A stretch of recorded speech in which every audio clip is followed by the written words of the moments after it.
Assalamualaikum warahmatullahi wabarakatuh. Salam hormat kami kepada seluruh masyarakat Indonesia, khususnya para jemaah haji Indonesia di Tanah Suci, serta tentunya keluarga jemaah yang menyaksikan dari tanah air. Pada hari ini, Jumat 15 Mei 2026, Kementerian Haji dan Umroh Republik Indonesia kembali menyampaikan update penyelenggaraan ibadah haji 1447 Hijriah 2026 Masehi. Fokus utama yang ingin kami sampaikan hari ini adalah terkait pengelolaan dan pembayaran dam bagi jemaah haji Indonesia sebagai bagian dari upaya penguatan tata kelola layanan ibadah yang akuntabel, transparan, aman, dan sesuai ketentuan syariah tentunya maupun regulasi pemerintah Arab Saudi.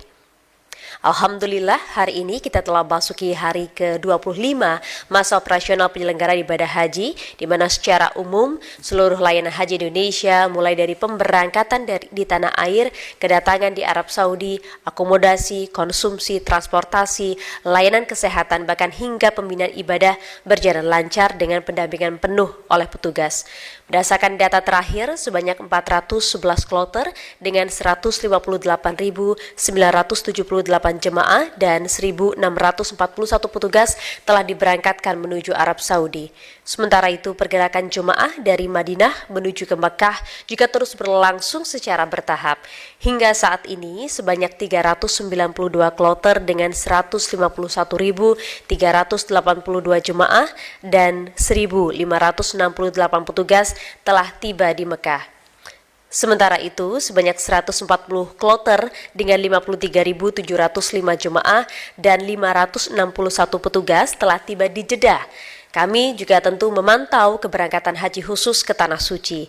Tercatat hingga saat ini sebanyak 11.087 jemaah haji khusus telah tiba di Arab Saudi. Bapak dan Ibu sekalian, menjelang fase puncak ibadah haji, kami mengingatkan kembali kepada seluruh jemaah, khususnya jemaah yang melaksanakan haji tamattu dan memiliki kewajiban dam, agar memahami mekanisme pembayaran dam yang telah disiapkan oleh pemerintah. Kementerian Haji dan Umroh menghormati keberagaman pandangan fikih yang berkembang di tengah masyarakat terkait pelaksanaan dam haji. Karena itu, pemerintah menyediakan ruang yang sangat luas bagi jemaah untuk kemudian menjalankan keyakinan fikih yang diyakini masing-masing. Baik yang meyakini bahwa pandangan fikih sebagian ulama di mana dam dapat dilaksanakan di dalam tanah air, atau pemerintah kemudian mempersilahkan pelaksanaan dam ini dapat dilakukan di Indonesia melalui mekanisme yang sesuai dengan ketentuan. Sementara itu, bagi jemaah yang meyakini bahwa dam hanya sah dilaksanakan di tanah haram, pemerintah pun juga memfasilitasi pelaksanaan dam di Arab Saudi melalui lembaga resmi yang telah dilegalkan pemerintah Kerajaan Arab Saudi, yaitu Adahi Project. Bagi yang akan melaksanakan pembayaran dam di tanah haram, Kementerian Haji dan Umroh Republik Indonesia telah menetapkan pembayaran dam secara resmi melalui Adahi yang terintegrasi dengan platform Nusuk Masar. Skema ini memang dipilih untuk memastikan pelaksanaan dam berlangsung sesuai syariat, tertib administrasi, aman, dan tentunya dapat dipertanggungjawabkan. Adapun biaya pembayaran dam tahun ini ditetapkan sebesar 720 rial Saudi per jamaah. Hingga saat ini, data yang kami terima tercatat sebanyak 34.308 jemaah di Arab Saudi telah melakukan pembayaran dam sesuai dengan ketentuan yang berlaku. Penyelenggara Ibadah Haji Indonesia atau PPIH memastikan mekanisme pembayaran dam dan kurban bagi jemaah haji Indonesia kini dapat semakin mudah, aman, dan transparan. Untuk memberikan kemudahan layanan kepada jemaah, petugas Adahi akan hadir langsung ke hotel-hotel tempat jemaah menginap untuk melakukan proses pembayaran dan verifikasi. Jadi skema jemput bola ini diharapkan mempermudah jemaah, terutama lansia, disabilitas, dan jemaah dengan risiko kesehatan tinggi.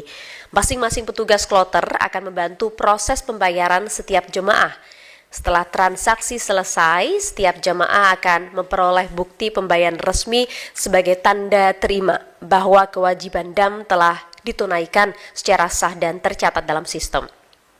Kami menegaskan kepada seluruh jamaah agar tidak melakukan pembayaran dam melalui jalur tidak resmi, termasuk menggunakan jasa calo maupun pihak yang tidak berwenang, ataupun melakukan transaksi langsung di luar sistem yang telah ditetapkan. Karena langkah ini penting untuk melindungi jamaah dari potensi penipuan, memastikan dana dikelola secara transparan, serta menjamin bahwa ibadah yang dijalankan sesuai dengan ketentuan syariat dan regulasi dari otoritas Arab Saudi. Petugas haji di lapangan saat ini juga terus secara aktif melakukan edukasi dan sosialisasi kepada jemaah terkait pilihan-pilihan jenis haji dan kewajiban dam, termasuk membantu proses pendataan dan pendampingan pembayaran agar berjalan dengan tertib. Kami menghimbau kepada seluruh jamaah untuk aktif berkoordinasi dengan ketua regu, ketua rombongan, ketua kloter maupun petugas sektor apabila membutuhkan informasi terkait dengan pembayaran dam. Jangan mudah menerima informasi yang belum terverifikasi. Bapak Ibu sekalian, kami turut mengajak seluruh jamaah untuk kemudian tetap fokus menjaga kesehatan menjelang fase armusna. Pastikan bahwa stamina tetap terjaga karena rangkaian ibadah puncak haji memerlukan kesiapan fisik yang optimal. Mari membiasakan diri berjalan kaki secara bertahap sesuai dengan kemampuan tentunya agar jemaah dapat menjalani seluruh rangkaian ibadah dengan baik, di mana kami menghimbau kepada jemaah untuk membatasi aktivitas yang tidak mendesak, terutama pada saat siang hari saat suhu udara sangat tinggi. Utamakan ibadah wajib, perbanyak istirahat, konsumsi makanan yang teratur tentunya, dan penuhi kebutuhan cairan tubuh dengan cukup minum air putih. Gunakan waktu di tanah suci ini secara bijak agar stamina tetap terjaga menjelang armusna atau puncak haji, karena haji bukan sekadar ibadah ritual saja, namun juga ibadah yang harus dilakukan dengan fisik yang prima serta membutuhkan waktu tempuh dengan berjalan kaki yang tak sedikit.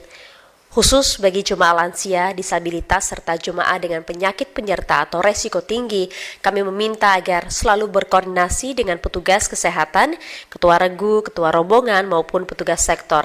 Jangan menunggu kondisi memburuk terlebih dahulu dan langsung saja kemudian melaporkan kepada petugas jika mengalami keluhan-keluhan kesehatan seperti misalnya lemas, pusing, sesak nafas, demam, maupun juga dehidrasi.